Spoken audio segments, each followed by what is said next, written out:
guns. Stand by the starboard battery. One broadside into it, if you please, Captain Bush. Pointers on target. Linstops ready. Aye, sir. Ready. Fire!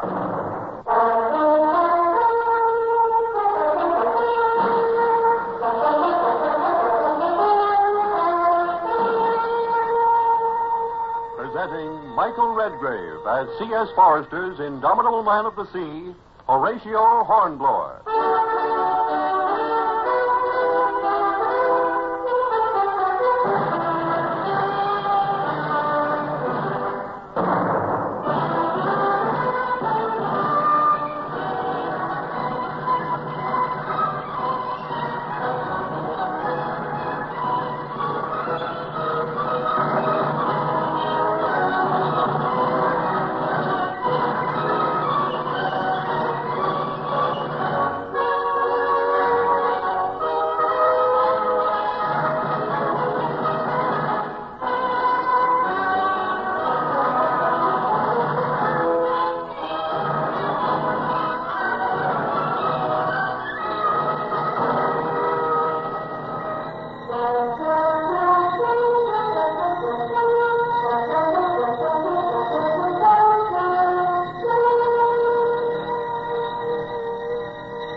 My past still lives on in memory, and my sluggish blood still stirs within me at the recollection of the problems which faced me as we rowed slowly into the maritime port. Slipping quietly down the river, disguised as fishermen, was one thing, but to enter this busy port in our homemade uniforms as Dutch customs officials, and to plan the stealing of a craft in which we could make our escape to sea was quite another. As we rowed casually along under the eyes of the dock workers and loungers, my pulse was high and the palms of my hands sweating. I forced myself to remain impassive and to sit with careless ease in the stern sheets. What's that noise, sir? Chain gangs, Mr. Bush. Unloading grain. Military criminals, deserters, and so on. Now that the French no longer use galleys, they put the criminals to work in the docks. Begging your pardon, sir, but ain't that the blue ensign underneath that tricolour? On that cutter yonder. What? Yes, you're right, by heaven, Brown. It's tattered and faded, but it's the blue ensign right enough. Isn't that like the French, flaunting their petty triumphs for months? Ah, she's a lovely little ship. There's speed and seaworthiness in those lines, Mr. Bush. It's the Witch of Endor, sir. What? I know her anywhere. 10-gun cutter, caught by a French frigate last year. She's ready for sea, too. We'll take a closer look at her, Brown. Lay us alongside that quay over there. Excuse me, sir, but surely you weren't thinking... I mean, those cutters carry a crew of 60 men. 3 of us could never work her.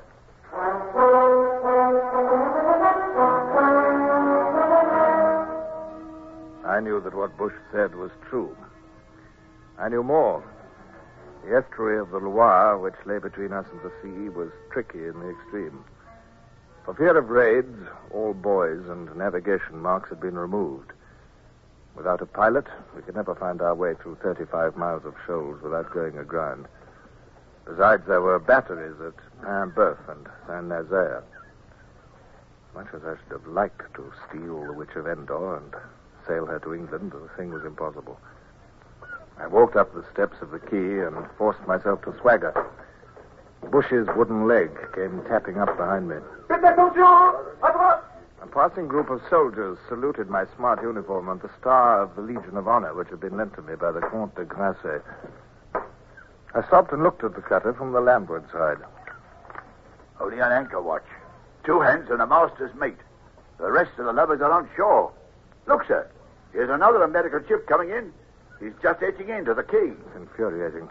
What's the use of all the coastal blockade if neutral ships can sail in and out with impunity? Wheat is officially non-contraband, but it's more important than arms in many ways. Hello. He's someone coming ashore from the new arrival, sir. Civilian, for the look of him. It's the pilot. If he... The pilot. Heavens, Bush, I believe I've got an idea. Listen, follow me, and don't say a word. I'm going to speak to the pilot. One moment, monsieur, if you please. I'm a colonel of customs. I have some questions to ask you. Will you kindly accompany me to my ship for a moment? Yes, which is your ship, Colonel? Over here. This cutter, yonder. This way, if you please. You are a newcomer to this port, I fancy, Colonel. I was transferred here yesterday from Amsterdam. Here we are. After you up the gangplank, sir. Merci. The mate of the Witch of Endor showed no particular surprise at our arrival. He evidently knew the pilot by sight, and my uniform and my assumed confidence deceived him. I told him that I wished to examine one of his charts, and he showed us down the companion to the after cabin without a word. The securing of the 2 men of the crew took but a moment.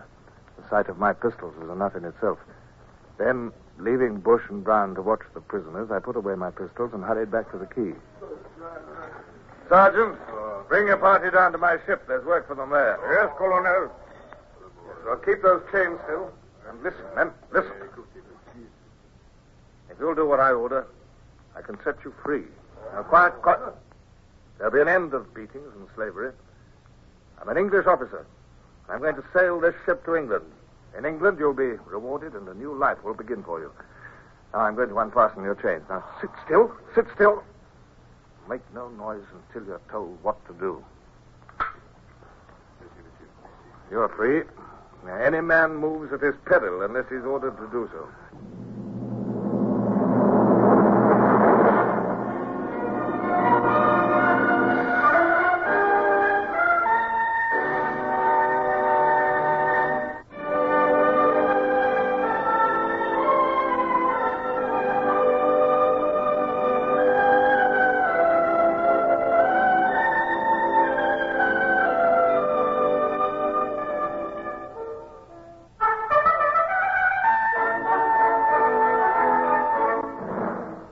From the moment of the sudden impulse which had begun my desperate plan till the chain slaves were freed, barely 15 minutes had elapsed. Yet in that time, our prospects of escape had increased 100-fold. But the greatest peril still lay ahead. I had no mind to be taken and shot as a spy. I sent Brown to our little boat, which still lay at the quayside, and he brought back the parcel containing my own clothes.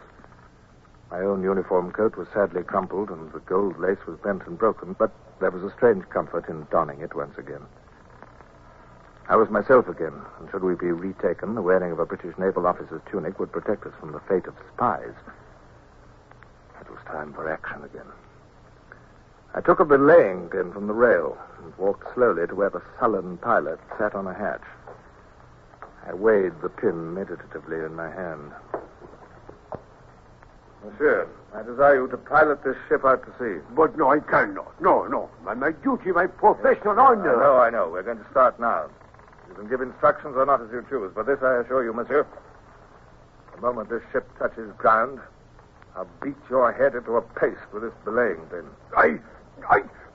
Oh, very well, monsieur. Brown, lash him to the rail there. Then we can start. Aye, sir. Mr. Bush, will you take the tiller, if you please? Aye, sir. Now then, Brown, listen, we've got a raw crew. We shall have to put the ropes in their hands. Cast off the warps. Aye, sir.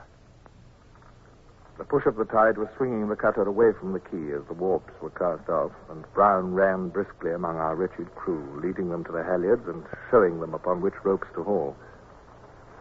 At my order, mainsail and jib rose. The sails flapped, bellied, flapped again. Then they filled. The cutter changed from a dead to a live thing. She heeled a fraction, and I heard the musical chuckle of the water at her bows as her forefoot bubbled through the water. In 3 strides, I was at the pilot's side, belaying pin in hand. Careful, monsieur. Keep to the right. Keep well to the right. Port your helm, Mr. Bush. We're taking the starboard channel. Meet her. And keep her at that. You must have a hand at the lead, monsieur. It is necessary to take soundings. No, I can spare no hands. But... you'll have to do your work without soundings. And remember, my promise still holds good. I shall have no mercy. Oh, these cords, monsieur, they are tight. Good. And we'll have to keep you awake. I'll loosen your cords when we are safely at sea off Noirmoutier and not before. Oh, it is necessary to cross to the other side of the estuary here. The channel narrows on this side. You may have to go about. Stand by to go about. Look lively, you awkward lovers. No, not there. Starboard. Oh, lovely, to the right. There, you perishing ape. Where do you think you're going? I think we can do it close haul, sir. She sails like a bird. The tide's helping, too. Very good, Mr. Bush. Yes, she's making a cross. Well done. Oh, let her come up a little. Beautiful. All right, Brown, we shan't need to go about. How's the pilot, sir? Is he behaving? Yes, up till now. I think the threat of the belaying pin was more effective than a pistol. Though whether I could have brought myself to club a helpless man, I don't know. A lot would have depended on it, sir. Yes, all our lives depend on it. I've started this venture, Mr. Bush, and I'll stop at nothing to achieve success. We've a long way to go before we're safe. If you'll excuse me saying so, sir, this is about the most amazing thing even you've ever done. To recapture an English ship and sail her out under the very nose of the frogs. Well, I'd never have believed it possible. Well, it isn't done yet, Mr. Bush. Time to keep that firmly in mind. We'll congratulate ourselves when we're safe. Can't see anything to stop us now, sir. Why, if this wind howls just for... Oh, what's that? Seems to be below. Brown? Aye, sir, I heard it. I'll go below and see what's up. I don't understand it, sir. Surely there couldn't have been some crew aboard that we didn't find. Look out, sir. It's the prisoners below. They've slipped their lashings and they're trying to attract attention by waving and yelling through the porthole. Can I take some men to deal with them, sir? Will not be necessary, Brown, unless my ears are mistaken. They're coming to us. I shall have something to say presently about the way they were tied up. Men, arm yourselves with whatever you can find and make no more noise than is necessary. Unless these prisoners are overpowered, we are lost. You will go back to slavery or death. Mr. Bush, remain at the tiller. Brown, take my pistols. I shall use my sword. Overboard with your fire!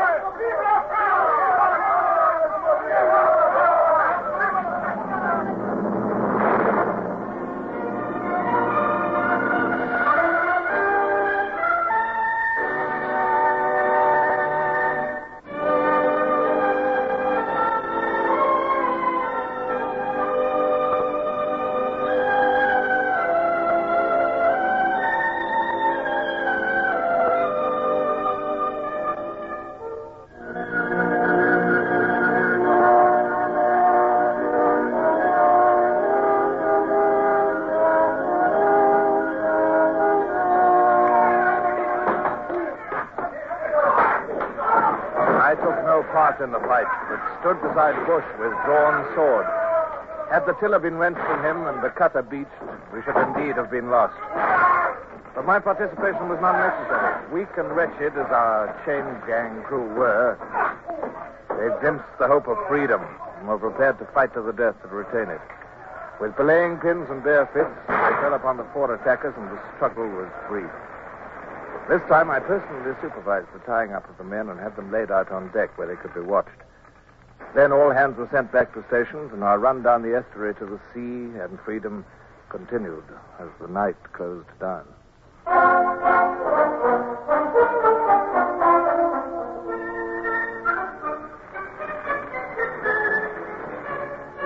Curse it, sir. I was afraid of that. What? The wind's dying with the dawn. Yes. Can't make out where we are in this mist. But I expect the sun will clear it when it comes up presently. That's Noirmoutier to port, and the mainland is astern there. I caught a glimpse of the semaphore station 10 minutes ago. If only the wind had held for half an hour more, we should have been safe. That pilot looks in pretty bad shape, sir. Well, so do you, Mr. Bush. It's 24 hours since any of us had any sleep, come to that. However, I'll keep my promise and cut him loose. There. You're free, sir. Oh, my arms, my legs. Well, sit down on the deck and rub them. You'll feel better presently. Oh. It's no good, sir. I can't hold the course. There's no breeze at all. Blast. The tide will drift us in under the big guns. Brown? Wake up those slaves on deck there. Set them to work with the sweeps. Aye, sir. Here. You. Come here. Oh, but monsieur, Come here. Come on, right beside me. Now, come on, you're going to help me to train this gun. But, monsieur, my honor, I cannot fire at my fellow countrymen. Mr. Bush, have the kindness to toss me that belaying pin. Oh, non, cher. What am I to do? Well, lay hold of that train tackle. Come on, now. Come on, run her back. Oh, beautiful, sir. Nearly got him. Right up among the oars. Sweeps are ready now, sir. Very good, Mr. Bush. Lay a course so that I can keep that leading boat under fire. Aye, aye, sir. The pursuing boats, creeping over the sea, showed no sign of being dismayed by my bombardment. They were big ones, carrying at least 50 men each. If only one and ranged alongside, it would be the end of us. The leading boat maintained a course which could cut ours perhaps a mile ahead. I fired again and again, working at the gun till my shirt stuck to me with sweat. The powder grains irritated my skin. But I could see no result. You must have hit that time, sir. I didn't see any splash of the shot. No. Oh, it's rowing as hard as ever. Oh, good heavens, is it possible that a 6-pounder can have no effect? I thought so, sir. What? Look. Yeah. She's swinging round. Ah. She's signaling to the others. She's sinking, sir.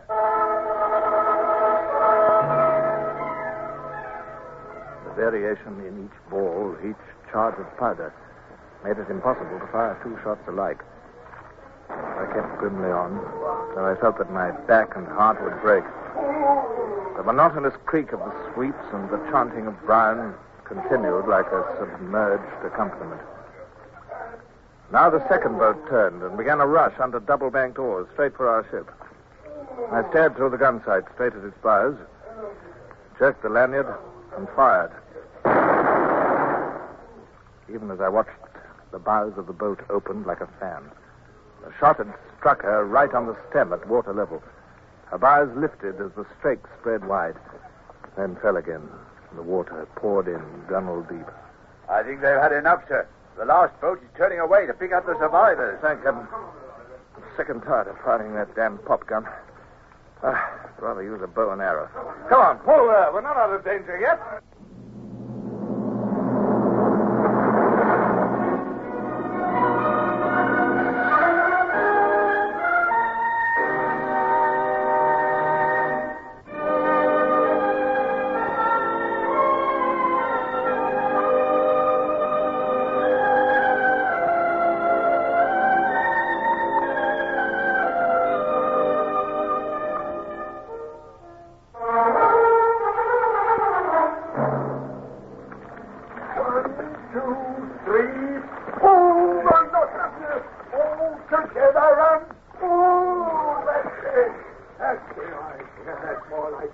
Seems 100 years since we had a breeze, sir. Yes.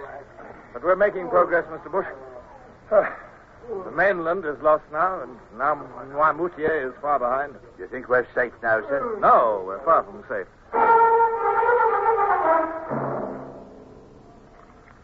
Aching in every bone and dizzy with lack of sleep, I moved and spoke as though in a dream. Somewhere to the northwest, I knew lay the British fleet, which maintained an unceasing watch over Brest. I had laid the cutter on a course which would take us out to the fleet eventually. Or if we missed the fleet and found a wind, I could sail her right round to England. An escaping English captain retaking a captured ship of war practically single-handed and fighting his way out of a French port to bring her home. Oh. There's never been anything like it, sir. Never will be again. But I was not listening. The mention of England had renewed all my old doubts and fears. If I returned, I must stand my trial for the loss of the Sutherland. If I were found guilty of not having done my utmost in the presence of the enemy, there was only one penalty, death. And then... A breeze! A breeze, by thunder, sir, out of the east! Only a whisper, but a breeze! 1, 2, 3. There.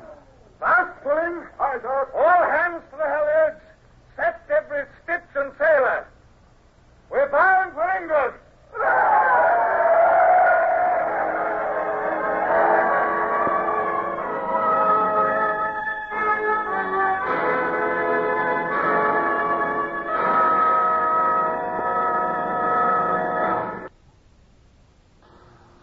Horatio Hornblower, starring Michael Redgrave, is based on the novels by C.S. Forrester. Music composed and conducted by Sidney Torch. Produced by Harry Allen Towers.